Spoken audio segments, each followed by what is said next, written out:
우리는 지난 35장에서 이제 야곱이 모든 관계를 회복하고 이제 베델에서 단을 쌓고, 그리고 하나님께서 새로운 약속을 그에게 허락해 주시고 그 약속을 받으며 이제 그 아버지가 있는 마물의 기럇 여아림으로 오게 된 그 말씀 우리가 보게 되었습니다. 자, 이렇게 야곱이 하나님의 그 복, 하나님의 이 약속을 이을 이 계승자로서 이제 아버지 집에 오게 되니까 이제 그 아버지와 함께 있던 에서가 이제는 거기를 떠나게 되는 말씀. 그래서 자기가 새로운 터전으로 옮기는 그런 말씀이 오늘 36장의 말씀입니다. 에서에 대한 우리의 생각을 좀 정리해야 됩니다. 자, 우리는 에서라고 하면 하나님의 저주받은 사람으로서 하나님이 징벌하기로 작정된 사람이다, 그런 생각을 많이 가지고 있습니다. 그런데 오늘 이것이 그렇지 않다고 하는 말씀을 우리 한번 다시 살펴보려고 하는 거예요. 자, 그러면 왜 사람들이 이런 말을 갖게 되었을까 하는 것이지요. 말라기 1장 1절에서 2절의 말씀을 토대하면 무슨 말씀이냐면, 내가 야곱은 사랑하고 에서는 미워했다라고 하는 이 말이 오늘 우리들이 에서에 대한 관념을 갖게 되었다는 것입니다. 그런데 이것은 사실 하나님께서 에서를 미워하고 버렸다고 하는 그런 의미가 아닌 거지요. 예? 우리가 알아야 될 것은 말라기 있는 말씀은 이것은 다른 의미가 아니에요. 왜 이런 말씀을 하게 되었냐면, 이스라엘 백성들이 참 하나님의 은혜로, 보십시오, 정말로 이 바벨론 포로에서 기적적으로 하나님 말씀하신 모든 것들이 이루어졌잖아요. 그래서 이 가나안 땅으로 돌아오게 되었단 말입니다. 그리고 나서도 이 사람들이 그렇게 하나님을 향한 정신을 차리고 그렇게 믿지 않았어요. 하나님의 공의와 정의가 실현되지를 않아요.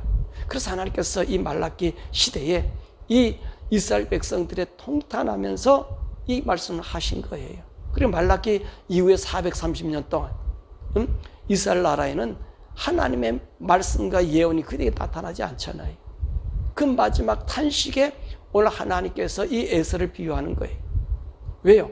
에서가 하나님의 복을 받고 하나님의 그 계통을 이을 자임에도 불구하고 하나님의 약속 밖에 이 복을 이을 수 있는 자의 자리에서 떠났다는 것입니다. 그래서 하나님께서는 내가 너희들과 함께하고 복을 주고 은혜 줄 수 있는 그 자리를 떠난 것을 비유해서 야곱을 사랑하고 에서는 미워했다라고 하는 얘기한 거예요. 왜냐하면 이 당시 때 이 말라기 사람들이요, 하나님 향한 제사와 예배를 아주 소홀히 여겼던 거예요.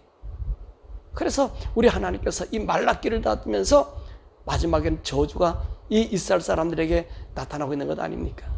그래서 얘기가, 너희들이 도저히 복을 받을 수 없는 야곱의 조건을 가졌지만, 그러나 내가 이 에서가 이 복의 계통을 잊지 못하기 때문에 야곱 너를 사랑했는데, 네가 오늘 보니까 나에게 대한 예배와 하나님 앞에 드리는 제사가 에서가 하나님 앞에 복을 받지 못할 그런 모습과 같다라고 말한 거죠. 또한 로마서 9장 13절의 말씀 봐도 하나님은 야곱을 사랑하고 에서는 미워했다, 그런 말을 이제 말라기 1장 2절의 말씀을 가지고 바울이 인용해서 얘기했어요. 이것도 똑같은 맥락이었습니다. 무슨 맥락이냐면, 오늘 하나님의 구원 계획을 설명하기 위한 말이었거든요. 그러니까 무슨 말이냐면, 하나님께서 유대인들을 그렇게 간직하고 유대인들에게 복을 줘서 이 유대인으로 하여금 모든 만민이 복을 받는 이 아브라함의 약속을 주었는데, 이 유대인들이 예수님을 십자가에 못 박혀 죽게 하고, 그리고 예수를 믿지 않고 박해했잖아요. 또 예수 믿는 사람들에게 오히려 핍박을 가했잖아요. 그것을 이야기하는 겁니다. 정말 너희가, 하나님께서 이 이스라엘 민족은 하나님의 동반자로서 하나님 복음을 나타낼 제사장의 역할을 감당해서 모든 민족이 복받는 그런 길로 나가야 되는데, 오늘 이들이 예수를 십자가에 못 박고 죽였단 말입니다. 그러니까 이제 이 구원의 은총이 이스라엘 사람들에게 더 그 값이 없고, 이제는 그 하나님의 복음을 전하고 하나님의 약속이 이방인들을 통해서 하나님을 나타낼 수 있는 그런 자가 되었다는 것이죠. 그러므로 오늘 이 유대인들이 이제까지 누렸던 선민의 자격이 박탈당함을 이 야곱과 에서의 비유를 통해서 말했다는 것입니다. 그러므로 사랑하는 여러분, 오늘 성경에서 우리들이 얘기하는 이 통념적인 관념이에요. 통념적인 관념인데, 하나님은 에서를 한 번도 버린 적이 없다는 것입니다. 우리는 그걸 간과해야 돼. 만약에 하나님이 에서를 버렸다면 진작에 버리고 없애치워야 돼요. 그런데 보십시오. 이스라엘 백성들이 이제 애굽에서 나왔을 때 광야를 지나서 이 이스라엘 땅으로 가려 할 때요, 어디로 갑니까? 에돔의 문 앞에 오지 않았습니까? 그래서 에돔 보고 뭐라고 얘기해요? 우리가 이에 지나갈 텐데 물도 먹고 마시면 물값도 주고 곡식 먹고 곡식값도 주고 통영 너리가 달라는 대로 주겠다 그렇게 얘기했잖아요. 그런데도 이들이 못 지나가겠죠. 그러니까 하나님께서 뭐라 그래? 그럼 글로 지나가지 말고 어디로 가라 그랬어요? 돌아서 가라고 이렇게 얘기했잖아요. 광야길로 돌아가게 만들었어요. 그것도 적어도 40년 길 아닙니까? 그 40년 길을 걸어가요. 만약에 에돔 땅으로 거쳐서 지나가면요, 이스라엘로 들어가면 그 13일도 안 걸리는 길이에요. 그 작은, 그 빠른 길이란 말입니다. 그럼에도 불구하고 하나님께서 이 광야로 이렇게 위에서 가신 길은, 하나님 그런 얘기 하시잖아요. 에돔은 너희 골육 친척이다 라고 얘기한 거예요. 그러니까 하나님이 에서를 버렸어요? 버리신 게 아니에요. 하나님과 한 복음의 동반자, 하나님 약속을 이룰 이 동반자, 이 길에서 떠났음을 이야기하는 것이지. 그런데 이 에서 자손도요, 이제 하나님 앞에 징벌 받을 때가 있습니다. 그때가 언제지요? 이 바벨론이 멸망할 때 같이 멸망시키는 그 하나님의 일들을 우리가 보게 됩니다.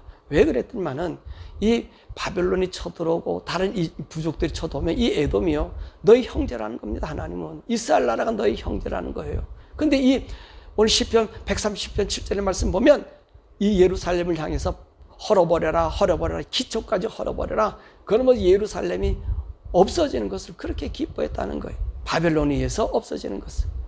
그러니까 하나님께서 오늘 에돔 보고 네 형제 이 이스라엘이 망하는 것이 너에게 그렇게 좋았더냐? 그럼 나도 너를 멸망시킬 거야. 그래서 에돔을 멸망시켜요. 멸망시킨다고. 그래서 흩어져 버려요. 그러나 하나님께서는요, 그들을 아주 멸망시키지 않습니다. 다시 오늘 에돔을요, 재건시켜요, 하나님. 바벨론의 세력이 끝나고 다음에 헬라 족속이 왔었을 때 어떤 일이 생겨지냐면은, 오늘 알렉산더 대왕은요, 페르시아를 멸하고 난 다음에 이 에돔을 갖다가 이두메로 이제 이름을 개칭시킵니다. 그리고 나서 이 하스몬 왕조 때는요, 마카비가 뭡니까, 그 헬라에 대해서, 이 헬라의 넷불이지요, 그 셀루쿠스를 대항해서 마카비 전쟁을 벌여 이스라엘을 독립을 시키지 않았습니까? 그리고 나서 그 이대 하스몬 왕조 때는요, 이 이듬의 에돔 사람을 전부 유대인으로 만들어버려요. 다 개종을 시켜버려요. 그래서 오늘 37년에는 헤롯이 오늘 유대의 왕이 될 수 있는 길까지 열어주시는 거예요. 그러니까 하나님은 이 에돔을 미워하지 않고 저주하지 않았어요. 항상 오늘 야곱 옆에서, 그 옆 지역에서 이 지켜볼 수 있는 함께 동반자로 나가게 해요. 그러다가 AD 70년에 예루살렘 성전이 멸망하면서 이제는 이 역사 속으로 사라진 것을 우리가 보게 됩니다. 그럼 왜 그러면 에돔을 하나님께서 역사 속에서 사라지겠을까? 이젠 더 이상 에돔의 역할이 없잖아요. 왜냐하면 이스라엘 나라의 한 파트너거든요. 그 사람들에게 보여주는 거예요. 이스라엘 나라과 에돔 비교해서 이 이스라엘 나라가 하나님의 돌보심이 있는데 에돔은 그렇지 못하던 것을 보여주는 거예요. 견주어서. 그러니까 너희들이 하나님 약속 언약 안에 두려라고 이를 갖다가 하나님께서 보여준 것이죠. 그리고 더 나아가서 모든 만민들에게 이 헤롯도 왕을 세우면서 모든 자격이 없다 할지라도 하나님께서는 언제든지 이들을 세울 수 있음을 보여주시는 거거든요. 역사를 주관하는 하나님을 보여주는 거예요. 그래서 오늘 이 에서를 미워하고 저주하고 그런 건 아니에요. 항상 하나님이 그를 붙잡아 준 거예요. 그래서 이 얘기를 잘못해 가서는 어떤 교리가 있습니까? 하나님의 구원은 태초부터 작정되었다. 이거는 맞지도 않는, 그러면 안 되는 거죠. 태초에 멸망될 사람이 있고 또 태초부터 구원받을 사람이 있으면 여러분 예수님 오지를 않아요. 오시게 할 이유가 없잖아요. 뭐 그냥 안 오셔도 얼마든지 구원시켜 줄 수 있잖아요. 그런데 그게 아니란 말입니다. 아니, 하나님께서는요, 오늘 이 모든 사람, 그래서 로마서의 말씀 보니까 유대인이나 헬라인이나 지식이나 야만이나 다 하나님의 구원받기를 원한다는 거예요. 왜 그러죠? 하나님 형상으로 지음받았기 때문에. 그래서 예수님을 보여주시는 거예요. 그래서 그들이 예수님 믿을 때 구원을 우리에게 주는 것을 얘기하는 겁니다. 이것을 잘 또 표현한 것이 창세기 36장 이 에서의 이 족보를 통해서, 에서의 이 자손을 통해서 얘기해 주고 있는 거예요. 누가 아무리 너희가 복받는 자리에 있다 할지라도 하나님 안에 들어오지 않느냐고 자기 인생의 마음대로 개척해 나가면 에서와 같이 됨을 보여주고 있는 거거든요.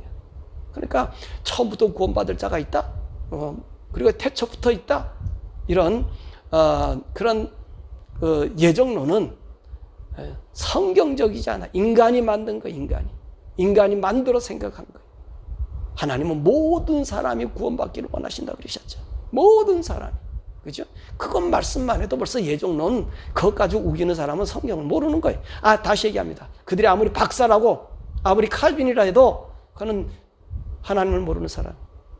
성경이 그렇게 얘기하고 있지 않잖아. 모두가 구원받기를 원해서 내가 이 세상, 내가 모든 사람을 사랑해서 내가 십자가에 못 박혀 죽는다고 우리 예수님이 그 피를 흘린다고 요한복음 3장에 그렇게 3장 심지어 이렇게 말씀하고 있지 않습니까? 자, 그러면 오늘 에서를 갖다가 왜 에돔이라고 불렀는가라고 하는 거죠. 왜 두 가지 있다 그랬었죠? 창세기 25장 말씀 보니까 에서가 태어날 때 전실이 붉고 털이 많았다. 그래서 붉은 몸을 가지고 태어났고요. 두 번째는 창세기 25장 30절의 말씀 보니까 에서가 붉은 죽을 좋아했다라고 얘기해요. 그래서 에서는요, 붉은 것만 붉게 태어난 것만 아니라 붉은 것을 좋아합니다. 그래서 그 별명을 팥죽 먹을 때 뭐라 줬습니까? 그래서 에돔이다. 그렇게 얘기했어요. 붉은 것을 좋아한다. 그랬어요. 그런데 말입니다. 에서가 지금 떠난 이 세일, 이곳은 어떤 곳이냐면 이것도요, 붉은 산지예요. 붉은 산지. 그래서 거기를 갖다가 에돔이라 이렇게 불렀다는 것입니다. 자, 그럼 에서는 몇 명의 아내를 두었죠? 3명의 아내 들었어요. 그럼 에서는 몇 살 때 장가 갔죠? 40살에 장가 갔습니다. 40살에 장가 갔어요. 그래서 이 가나안의 두 여인, 헷 족속의 엘론의 딸 아다와 히 족속의 시본의 딸 오홀리바마를 이제 아내를 두었어요. 그러다가 이제 세 번째 아내를 또 얻게 되는데 언제 얻게 되죠?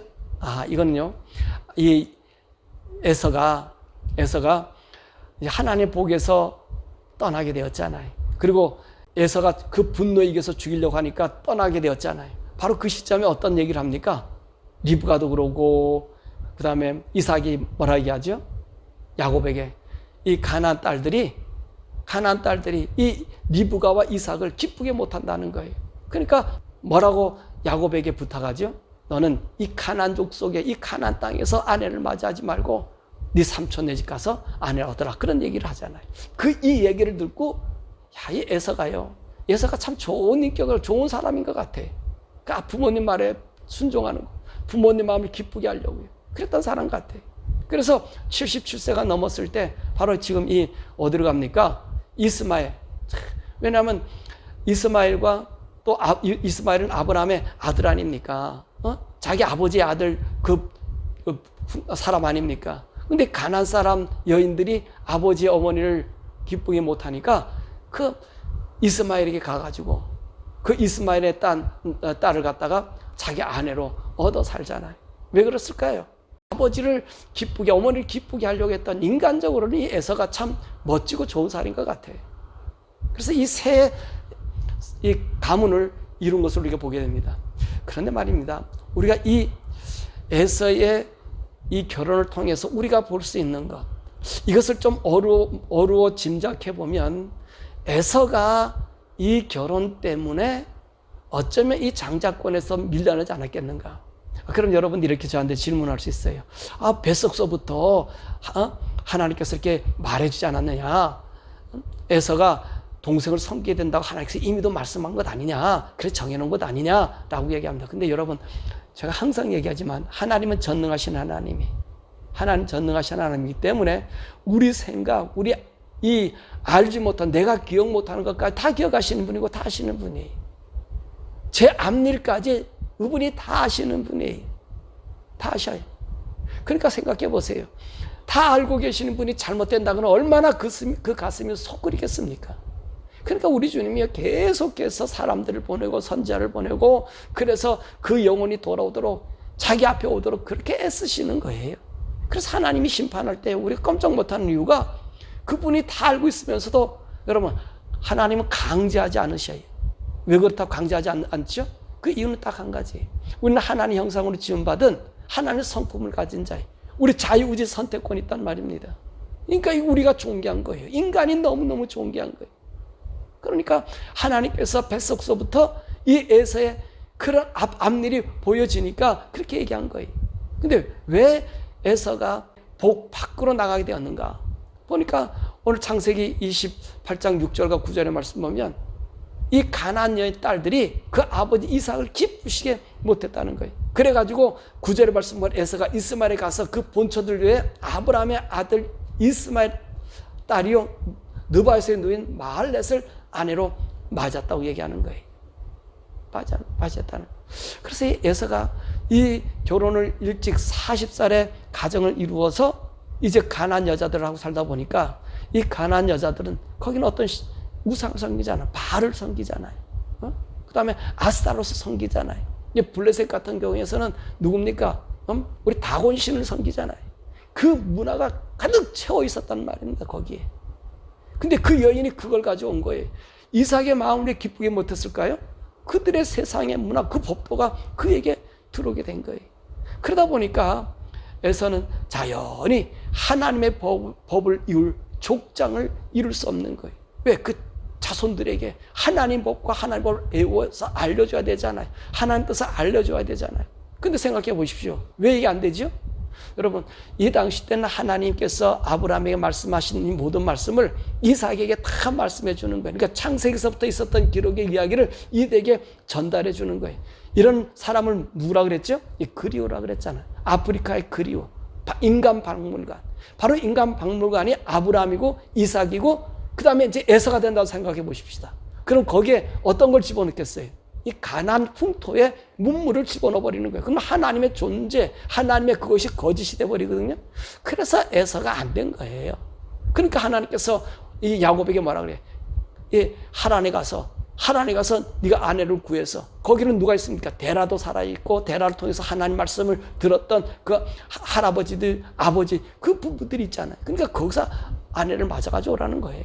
그래서 그 하나님의 신앙이 하나님 말씀이 변절되지 않게 하기 위해서 오늘 야곱에게 이삭이 그렇게 요구한 겁니다. 그러니까 에서가요, 이 결혼 때문에 어쩌면 이 장자권에서 밀려나게 되었다라고 하는 것입니다.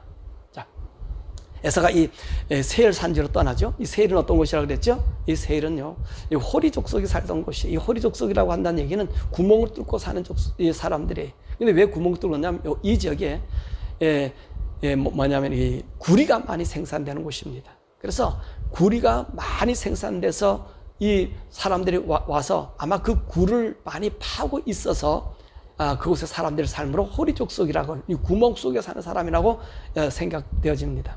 근데 이 세일산이 또 어떤 산이냐면 붉은 산이에요.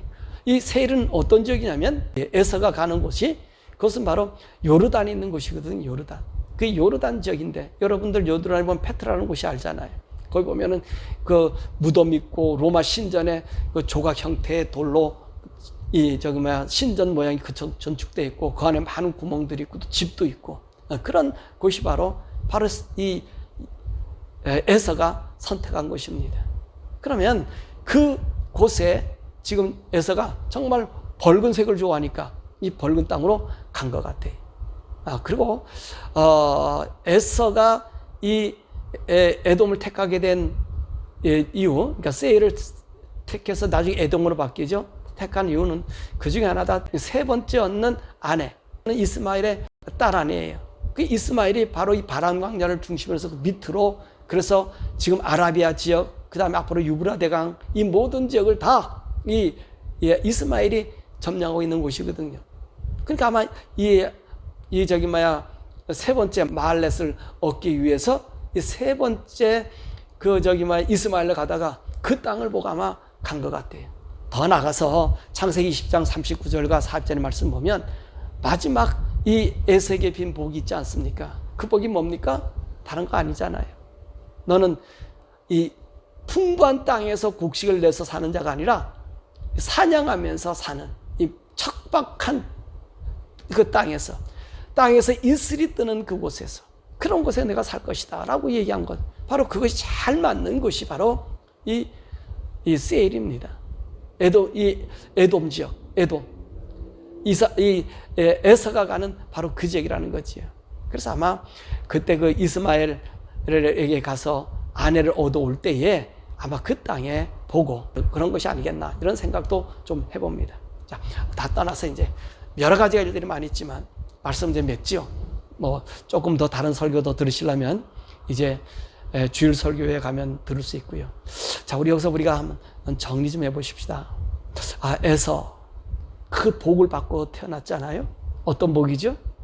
하나님의 파트너가 되는 복, 제사장이 될 수 있는 복, 모든 사람의 복의 통로가 될 수 있는 것, 야곱이 받았던 복, 모든 자들과 싸워 이길 수 있는 복.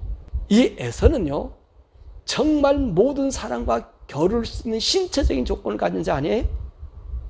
어려서부터 사냥을 좋아했고 그 몸 자체가 털이 부숭부숭한, 그리고요 용사들은 밖에서 뛰다니는 사람이에요. 보세요. 정말 모든 사람과 겨루 이길 수 있는 그런 인간적인 신체를 가졌어요. 그런데 그에게는 무엇이 잘못됐죠? 이 가치관이 잘못된 거예요. 하나님 안에서, 하나님 말씀 안에서 하나님 이 정한 그 길로 걸어가기보다는 자기 삶의 조음으로 걸어갔다는 거예요. 봐요. 아내를 얻은 게 나쁜 건 아닙니다. 나쁜 건 아니에요. 아내를 얻는 건 좋은 거예요. 근데 40에 얻어서 그가 무슨 문화를 먼저 형성하고 있었습니까? 이 세상 문화를, 가난 문화를 그 집안에 지금 전속시키고 있었던 거예요. 그러니까 이삭이 근심하고 리브가가 근심하고 이삭이 기뻐하지 않았던 거예요. 왜? 오늘 이들에게는 어떤 일이 있어야 됩니까? 하나님의 뜻을 이룰 수 있는 그런 가치관이 이 에서에게 있어야 되는데 에서가 그게 없었다는 거예요. 근데 그 비해서 야곱은 어떤 사람이에요? 보세요. 매끈한 사람이고요. 정말 소심해서 방 안에만 있었던 사람이. 근데 이 사람은 어떤 사람이죠? 하나님 안에서만 있기를 원했다는 거예요. 그 하나님만 바라봐요. 여러분, 오늘 이것이 우리에게 중요하다는 사실입니다. 저 여러분들은요, 어떤 환경과 이권 속에서 하나님만 보고 살아가는 사람이 돼야 돼요. 이것이 우리에게 너무 중요해요. 아무리 외형적으로 좋고 멋있어도 하나님이 떠나가면 그것은요, 불쌍한 사람이에요. 에서 보세요. 하나님의 복이 받지 못하니까 통곡하고 그게 뭐가 됩니까? 오늘 우리 인생에도 그런 날이 온다는 거예요. 우리 예수 믿는 우리들이요, 에서 같은 자가 될 수 있다는 거예요. 그렇죠? 예수님의 구원과 이 말씀 안에서 우리가 걸어가야 되는데, 살아야 되는데 우리가 그렇게 살지 못하고요, 세상과 함께 기웃거리고 그러다 보면 에서가 될 수 있는 거예요. 놀란 하나님 은혜 복에서 멀어질 수 있는 거예요. 그러니까 바울은 뭐라고 얘기합니까? 너의 구원을 두렵고 떨림으로 이루라는 거예요. 두렵고 떨림으로. 우리가 두렵고 떨림으로 우리가 이 구원을 이뤄야 돼요. 오늘 아침 우리 말씀에 들었던 것처럼 이 요아스 왕이요, 처음에는 어떻게 지냈습니까? 참 하나님 안에 있다가 나중에는 어때요? 우상으로 돌아가 버리잖아요. 정말로 영으로 시작했다가 육신으로 망한 사람이 이 요아스 왕이에요. 오늘 새벽기도에 하지 왔던 그 요아스 왕이 얼마나 안타깝습니까? 우리 성도가 바로 그렇다는 거예요. 예수 그리스도의 보혈로 구원받은 우리들이에요. 근데 우리가 세상을 기웃거리면 우리는 에서와 같은 슬픔의 사람이 되는 거예요. 그러니까 바울이 우리에게 뭐라 얘기합니까? 이 로마서 사람들에게도 편지하기를 뭐라 얘기해요? 너희들은 이 세대를 본받지 말고 마음으로 새롭게 하라. 하나님이 기쁘시고 선하신 뜻이 무엇인지 분별하라. 우리 마음이 항상 새롭고 이 세상을 본받지 않는 그 신앙이 우리에게 있을 때, 여러분, 오늘요, 에서의 슬픔, 에서의 통곡이 우리에게 있을 수 없는 거예요. 그러나 우리 많은 사람들이 세상을 기웃거려요. 세상에 맞들이면 어쩔 수 없는 거예요. 에서가 뭐 그 빠지고 싶어서 갔겠습니까? 한두 번 들어가다 보니까 거기에 젖어버린 거지요. 그래서 통곡하는 자가 되는 거예요. 사랑하는 여러분, 저 여러분들이 이 믿음 안에 굳건히 서기 위해서 날마다 저희는 성령의 충만함이 있어야 됩니다. 성령님과 교통과 대화하십시오. 날마다 성령님에게 물어보십시오. 우리 길을 인도해달라고 기도하시고요. 내가 어떤 환경과 역경에 처했어도 내가 하나님 말씀에 떠나지 않고 저 천국 믿음의 이 삶에서 벗어나지 않고 예수 그리스도의 보혈의 은혜에 감격할 수 있게 되는 그 길은 성령 충만해요. 그래서 성령을 따라 살아야 되는 거예요. 그럴 때 우리 육체도 보존되고 우리 영도 보존됐어. 우리 주님 오실 때에 정말 우리가 주님 앞에 설 수 있는 사람 되길 됩니다. 그런 사람 되도록 에사와 같이 슬픔과 박토의 땅, 정말로 기름이 떠버리고 이슬이 떠버리는 땅이 아니라 우리가 가는 곳은 가나안 복지요 천년왕국이요 하나님의 나라로 이어지는 이런 영광의 복을 얻는 우리 성도들 되기를 주 예수 그리스도의 이름으로 간절히 축원합니다. 우리 시간에 함께 기도하죠. 여러분 우리도 에서처럼 될 수 있어요. 그죠? 에서처럼 될 수 있어요. 세상의 맛을 한두 번 들이다보면은 에서가 빠져나오지 못한 것처럼 우리가 깊이 빠질 수 있습니다. 하나님, 나의 걸어가는 길에 성령님이 항상 동행해 주시고 난 날마다 그 성령님을 바라보며 성령님의 음성을 들으며 걸어가서 천국 가는 날까지 우리에게 준 이 구원, 예수 그리스도의 보혈의 그 새로 거듭난 새 영, 새 능력이 잊어버리지 아니하고 주님 앞에서 더 빛날 수 있는 우리들 되게 해달라고 우리 주여 부르고 기도하겠습니다. 주여!